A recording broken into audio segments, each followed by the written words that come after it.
You go on and get some watermelon, Gabe. Them bad men's is gone now.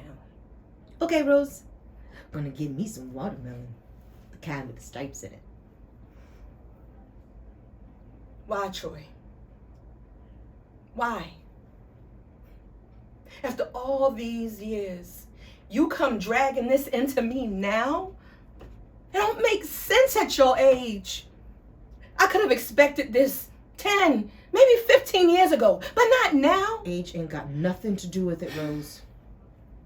I done tried to be everything a wife should be. Everything a wife could be. I've been married 18 years, and I got to live to see the day you come telling me you seeing another woman and done fathered a child with her?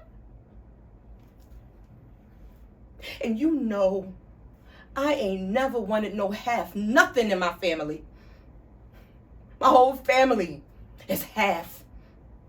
Everybody got different fathers and different mothers. My 2 sisters, my brother. Can't hardly tell who's who. Can't even sit down and talk about mama or papa. It's always your papa or your mama. Rose, or my papa or my mama. Rose, stop it now. I ain't never wanted that for my family or my children. And now you want to drag your behind in here and tell me something like this? You ought to know. It's time for you to know. Well, I don't want to know, goddammit.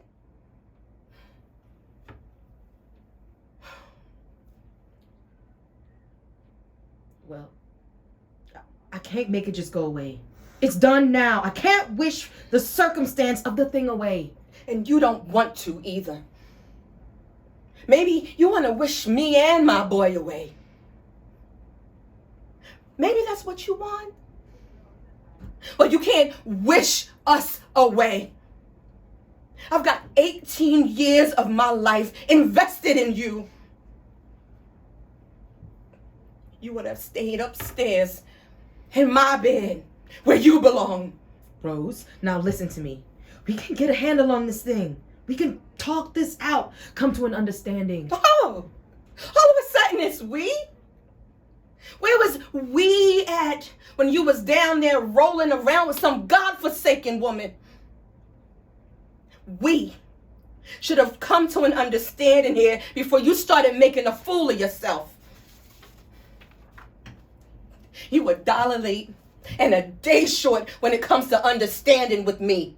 It's just, she gives me a different idea, a different understanding about myself. I can step out of this house and get away from the pressures and the problems, be a different man. I ain't gotta wonder how I'm gonna pay this bill or get the roof fixed. I can just be a part of myself that I ain't never been. What I want to know is, do you plan to continue seeing her? That's all I want you to say. I can sit up in her house and laugh. Do you understand what I'm saying? I can laugh out loud and it feels good. It reaches all the way down to the bottom of my shoes. Rose, I can't give that up. Well, maybe you ought to go on down there and stay with her if she's a better woman than me. It ain't about nobody being a better woman or nothing. Rose, you ain't to blame. A man couldn't ask for no woman to be a better wife than you've been. I'm responsible for it. I done locked myself into a pattern of trying to take care of you and take care of you all that I forgot about myself. The hell was I there for?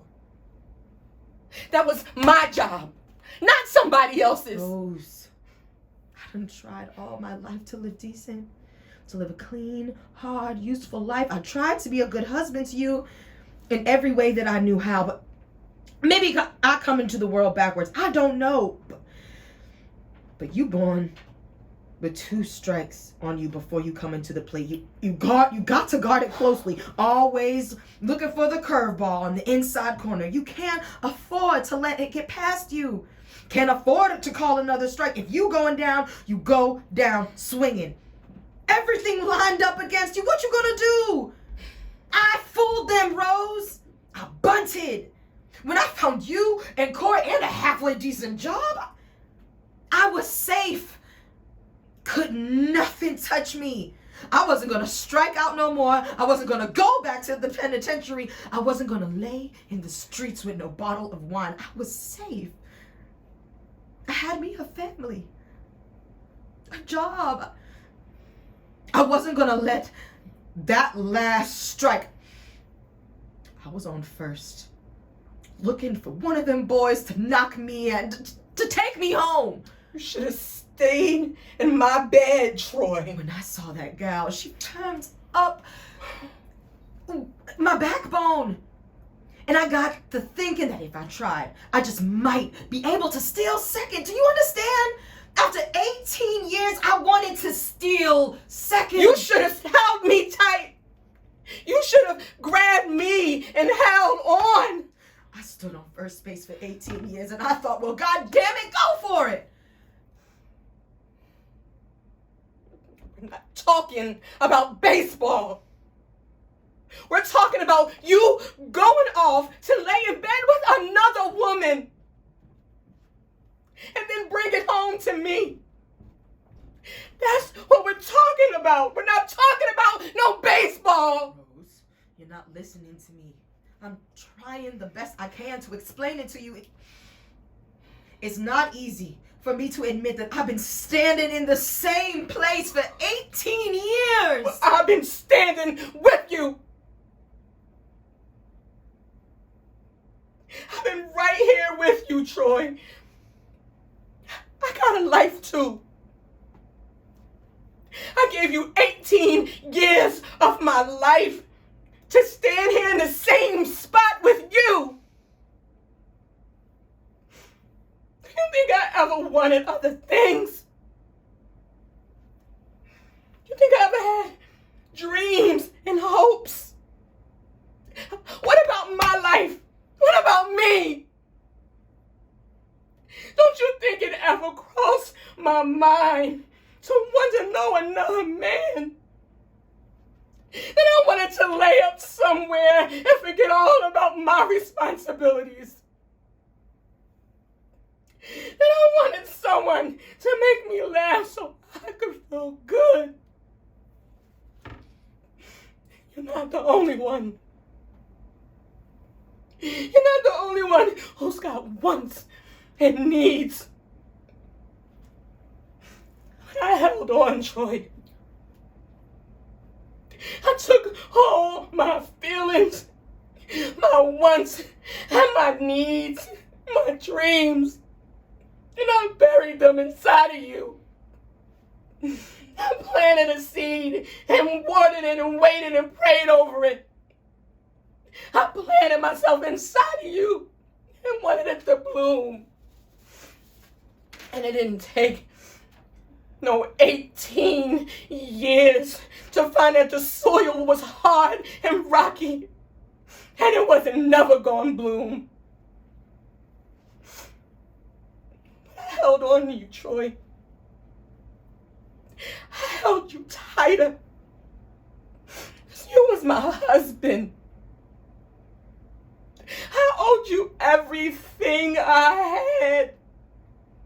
Every part of me I could find, I gave to you. And upstairs, in that room, with the darkness falling on me, I gave everything I had to try and erase the doubt that you wasn't the finest man in the world.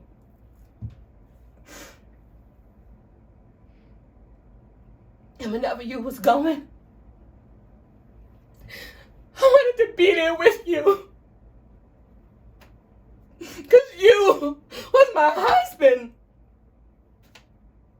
Because that's the only way I was ever going to survive as your wife.